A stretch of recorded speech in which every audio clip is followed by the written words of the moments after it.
where did the Transfiguration take place?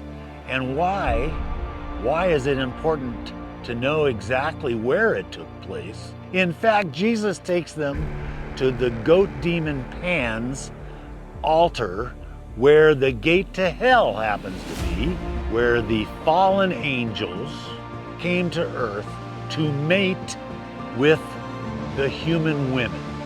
Their offspring turn out to be the men of resolve, the men of renown, and they are named the giants of the Bible, the Nephilim. Jesus comes to Mount Hermon, where the giants were born. They were literally born on this hill. Now, who is the first born of the giants? The number one pagan god of the pagan pantheon? Well, that would be Baal. So where would Baal's throne be?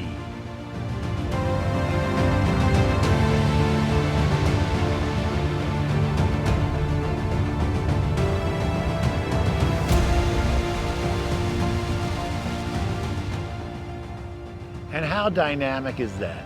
That God, the creator of the universe, would choose ordinary sinners to combat the very chief of sin. Jesus comes to Mount Hermon was to teach his disciples and to declare his church made out of sinners.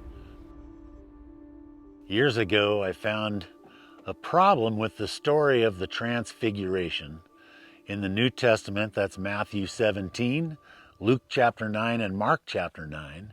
The problem is the location. The story revolves around Jesus coming to Mount Hermon.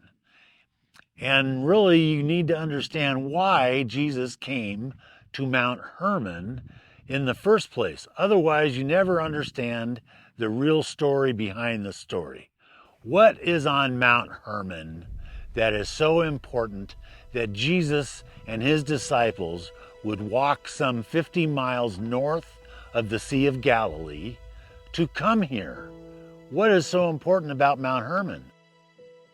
Jesus comes north from Capernaum after feeding 4,000 people, and his disciples cannot cast out demons. They're worried about where lunch is coming from the next day.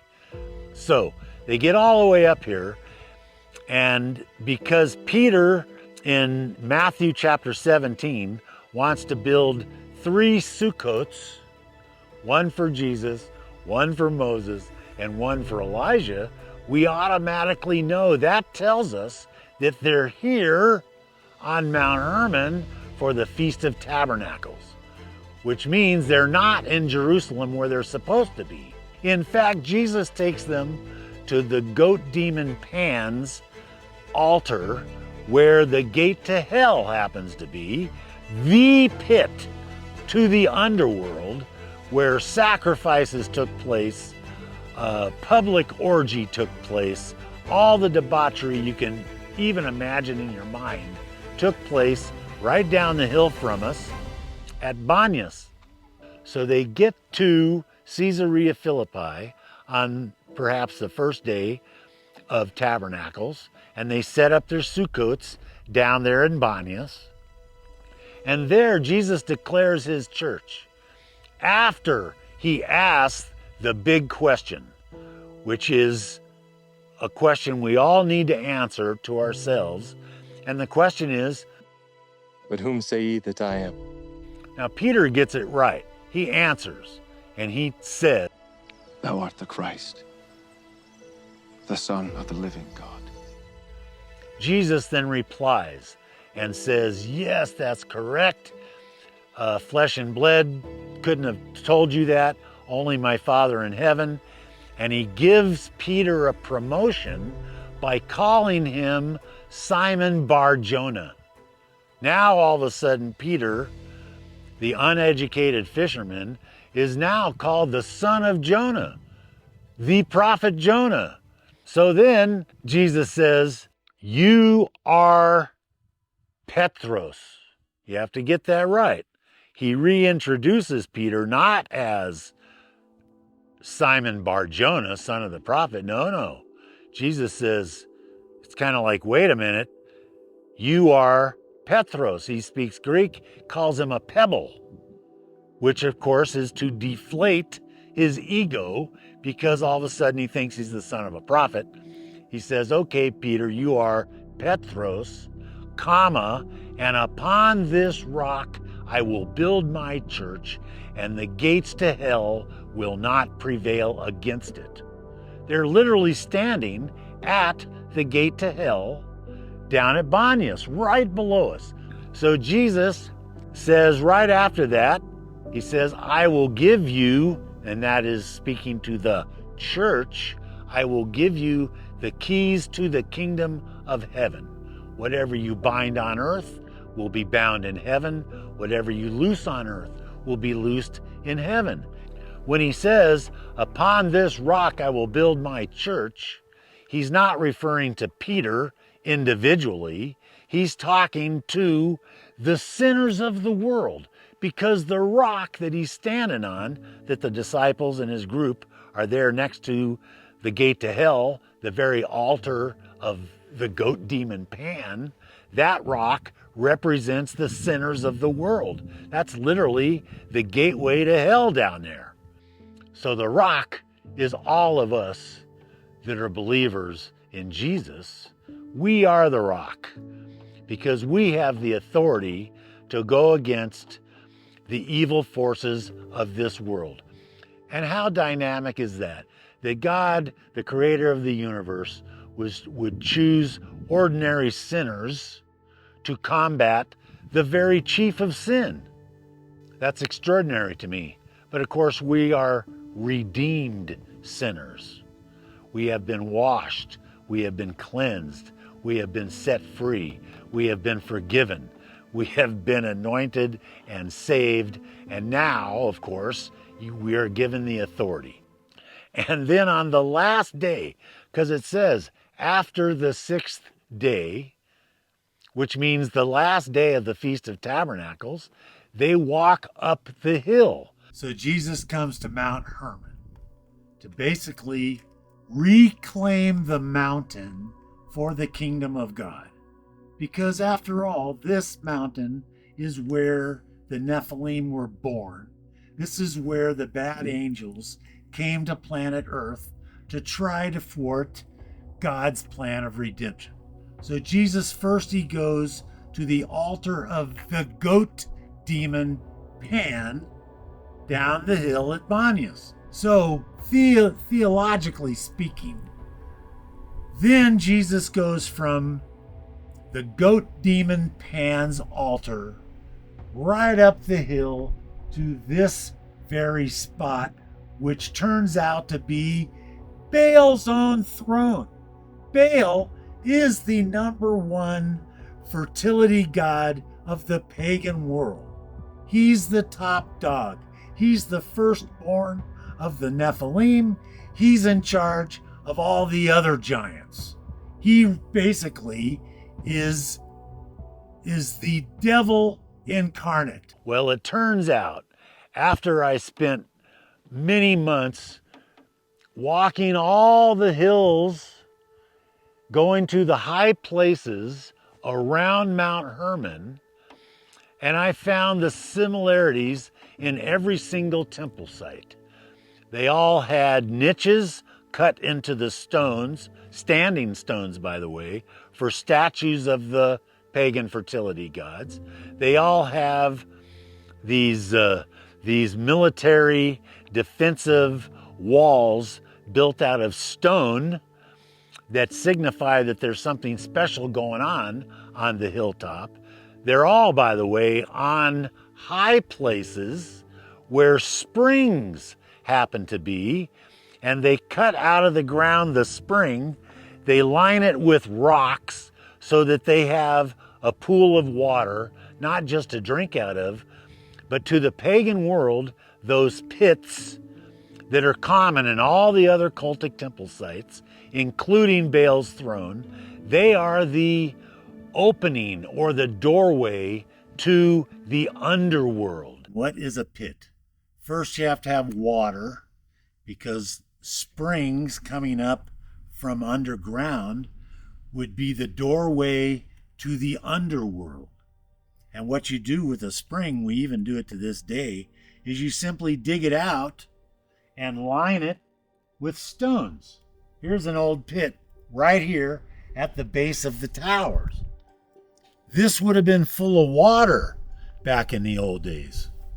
Of course, they've tapped into the water source when the fortress was built by the Islamic folks that had kicked out the Christians and were guarding the Damascus Road to keep everybody out. What they did was they tapped to the water source that used to come up to the top of this hill, and they tapped into those pits or springs, and they built a swimming pool, which has still got water in it to this day, which is proof beyond proof that there is water on the top of this hill. It's not all rain collected cistern water. No, there actually is a spring. If you come up here after 10 years of no rain and solid drought, that pool will still have water in it because there's spring water coming up, which used to feed these pits, which happen to be at every single cultic temple site all the way around Mount Hermon. We are in the pagan zone. Now, if you pan around here, you'll see these megalithic stones that used to be part of a big, huge archway, which basically is a door to Baal's throne. We're down in the cistern or the pool that's below those pits where the water used to go up to 2,000 years ago. 1,000 years ago, when they built this fortress, they tapped into the springs and they made a cistern. They made many cisterns on this mountain to collect rainwater, but this cistern in particular is fed by the spring that used to feed those pits. And it's easy to see if you're here at the right time and the sun is just right, you'll literally see bubbles coming up in the middle of this area and the moss spreading out because the water is coming up. Same place, by the way, little addition, same place Paul, or Saul at that time, was blinded on the road to Damascus and met Jesus face to face and changed his life right here. Okay, so now we're on the back side of the gate. Of course, this gate has been expanded by the Islamics when they built the fortress all the way around this mountain. But before that, which was only 1,000 years ago, there was nothing on this hill except for these two big towers and a huge archway right here. And we saw quite a few of the stones that had been falling off on the downhill slope. Here is the end of this left tower. And of course, this is the addition onto it next. And then you also have these stairs that come up towards this little niche in the rock, which the stairs that are missing here would have kept going right into the top of this side of the tower. Now, as the camera pans to the right, you'll see the end of this tower, and because it's the big rocks stopping and the small rocks starting. So the Islamics filled in the middle between the two towers and made their own doorway. But on the other side of this doorway, you'll see more stairs. You'll see more stairs going up. And you'll see the exact same niche and megalithic stones on that side as you do on this side. So the stairs over there that are blocked off go to the same, there's basically to the tower on the right. These stairs go to the tower on the left. And there used to be this huge archway built out of those dolomite stones that we saw on the other side. That's the only thing that was here when Jesus and his disciples came to this mountain, except for a small temple right behind us, which we're going to go to right now. I'm literally standing where the three disciples and Jesus, Moses and Elijah would have been sitting or standing through the night when the big cloud of light comes down. I just call it the light show. But all around us are the remains of what used to be a rooftop right here around these standing stones. And what I'm pointing at, the backside of this particular standing stone, is literally, and we'll go on the other side in a minute, but this stone is a chair that's been cut out for a giant, as in the very throne of Baal himself. You'll find out in Luke chapter 9 that they spent the night up here on this hill and didn't come down the hill until the next morning, when a big crowd of people were waiting for him to ask what happened, what's going on. Well, they saw, and it's easy to say this, they must have seen the light show. Because from the top of this hill, where Baal's throne used to be, before Nimrod's fortress was built, okay, from the top of this hill, literally everybody from Tel Dan, Caesarea Philippi, and all around this hill saw the light show, because it happened at night on the last day of the Feast of Tabernacles.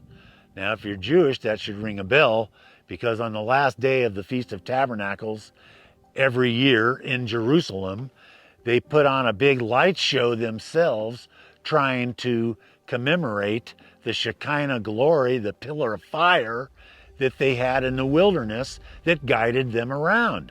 So they put a bunch of wood on the altar, they light the big lamps, and they try to emulate the light show. Watch this. At the exact same time the light show is being put on in Jerusalem, Jesus is here on this mountaintop, of course after dark, during the night, and he puts on the light show. And a voice comes into that cloud of light and says, actually answering his own question. Remember the question? Who do you say that I am? Listen to what God says in the cloud, in the glory, where Moses, Jesus, and Elijah are actually talking about his departure from Jerusalem, which means the crucifixion, the very story these disciples hate the most to hear. But that's what they're talking about. And God says, he answers his own question. This is my beloved Son, in whom I am well pleased. And he adds a caveat, listen to him, with the exclamation point. It's basically a command to anybody and everybody that could have heard the voice. And it's a stipulation that maybe not only did everybody see the light, but they might have also heard the voice of God, just like at Mount Sinai when Moses was given the 10 Commandments. And everybody heard the voice of God from Mount Sinai. That's total speculation. And it's remarkable because it all happened right here, not 60 miles south on Mount Tabor. Remember, it's the Feast of Tabernacles. They're set up here for basically 7 days. They can't take a 60-mile walk and come back the very next morning. It is virtually impossible. The geography, the topography of the land, with ridges on both sides of this particular mountaintop, tells the whole story. But when you get into the spiritual aspect, it nails it.